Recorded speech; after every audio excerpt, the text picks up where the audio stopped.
The idea behind attribution is that we're capturing cryptographically verifiable data, calling out the facts about who created an image, when it was created, and in some cases, most importantly, how it was created. Here's how a prototype of our attribution tool works.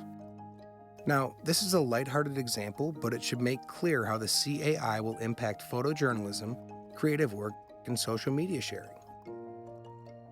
Andy likes to travel. He's going to imagine a trip to the chocolate mountains in the Philippines by adding a photo of himself to an Adobe stock image. Let's begin by opening the Content Authenticity panel. The panel is opt-in. The creator, the Photoshop user, can decide to attach no data or selectively choose to include thumbnail authorship, which is produced by detailed edits and the assets used. For our first edit, we'll merge the two images. Then we'll use Photoshop Magic to replace the sky of the Adobe stock image by making it a bit bluer and then removing the clouds. We'll bring the temperature down and bring the brightness up. And now, just before we finish this up, we're going to open up the panel again and see that we can preview what's about to be attached to the image.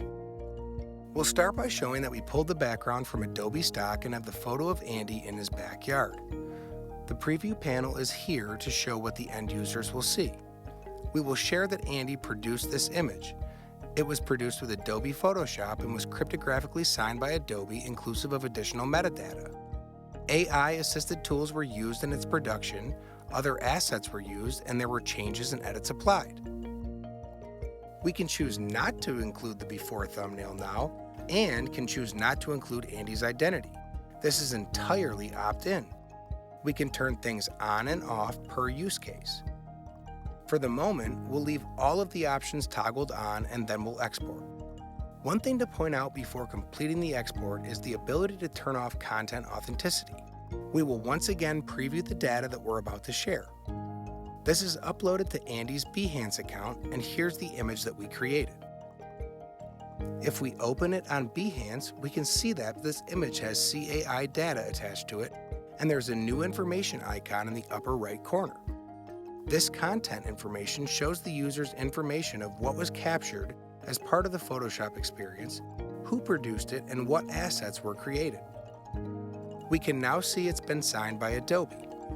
If we want to get more information about these two images and look at the details of how it was made, we can click to view the full report and jump over to a site that will be launching in concert with the private Photoshop beta, verify.contentauthenticity.org. And we can see those same assets revealed on this site.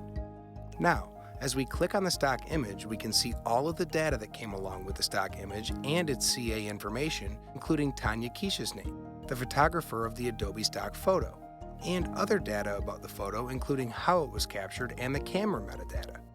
The same information will be available for Andy's original photo. This allows you to do a great A/B comparison via this slider. We can clearly see that the sky was changed and Andy was added.